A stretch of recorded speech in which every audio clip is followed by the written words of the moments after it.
আসসালামু আলাইকুম, আশা করি সবাই ভালো আছেন। আমার কবুতরের খামারের চমৎকার বাস্তব কিছু অভিজ্ঞতা আজকে আপনাদের সাথে শেয়ার করব। ঘরের কোণে পালা 5 জোড়া কবুতর থেকে কয়েক বছরের ব্যবধানে আজকে আমার খামারে 50 জোড়া কবুতর।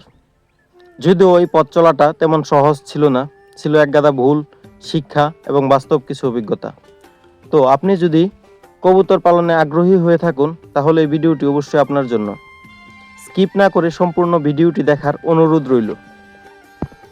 শুরুর দিকে সবাই নিষেধ করলেও সবার নিষেধ অগ্রাহ্য করে বাজার থেকে 5 জোড়া লোকাল অ্যাডাল্ট কবুতর নিয়ে আসলাম। এনে এদেরকে ঘরে একটি রুমের মধ্যে 5-7 দিন আবদ্ধ করে রাখলাম এবং 5-7 দিন পর থেকে রুমের দরজা জানলা খুলে দিলাম। তারা এদের মতো খড়কুটো এনে নিজেরা নিজেদের বাসা তৈরি করে ডিম বাচ্চা করতে থাকে। 1 বছরের ব্যবধানে আমার খামারে প্রায় 20 জোড়া কবুতর হয়ে যায়।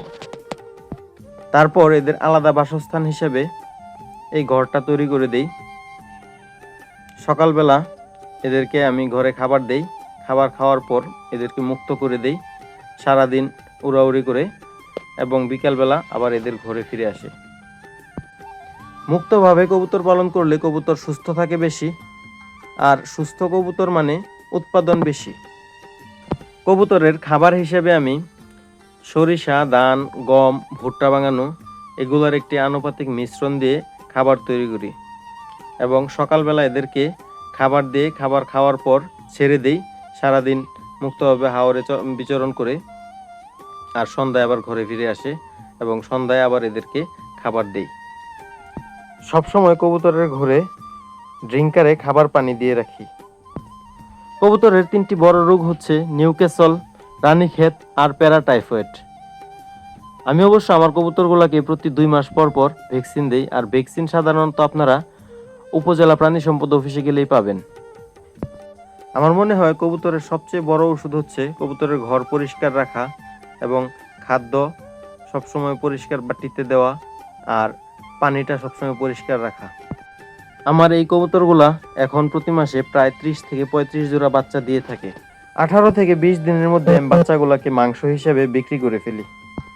যদিও আমাদের স্থানীয় বাজারে কবুতরের বাচ্চার দাম ও চাহিদা অনেক বেশি, তারপরও আমি আমার কবুতরের বাচ্চাগুলোরে 400 টাকা জোড়া হিসেবে বিক্রি করে থাকি। কবুতর পালন মানে পাখি বাজার থেকে কিনে আনলাম, নিয়মিত খাবার দিলাম, চলে গেলাম, বিষয়টা এরকম না। কবুতর পালতে হলে আপনাকে কবুতরের পিছনে সময় দিতে হবে। যেমন এদেরকে খাবার দেওয়ার পর আপনি একটু সময় দাঁড়ায় দেখতে হবে যে সবগুলা কবুতর খাচ্ছে কিনা, কোনো কবুতর অসুস্থ আছে কিনা। কবুতরকে ভালোবাসতে হবে, তাহলে আপনি কবুতর থেকে আউটপুট পেতে পারেন। আপনি যদি শুরু করতে চান তাহলে আজই শুরু করুন, ছোট করে শুরু করুন, ধীরে ধীরে শিখুন, আপনার খামারও একদিন সফল হবে ইনশাল্লাহ। ভিডিওটি থেকে যদি আপনি বিন্দুমাত্র উপকৃত হন তাহলে অবশ্যই সুনাম এগ্রো চ্যানেলটি সাবস্ক্রাইব করুন, লাইক করুন, কমেন্ট করুন এবং বেল বাটনে প্রেস করে রাখুন, যাতে করে পরবর্তী ভিডিও আপডেট আসলে আপনি সবার আগে দেখতে পারুন। ধন্যবাদ সবাইকে, ভালো থাকুন, সুস্থ থাকুন, আল্লাহ হাফেজ।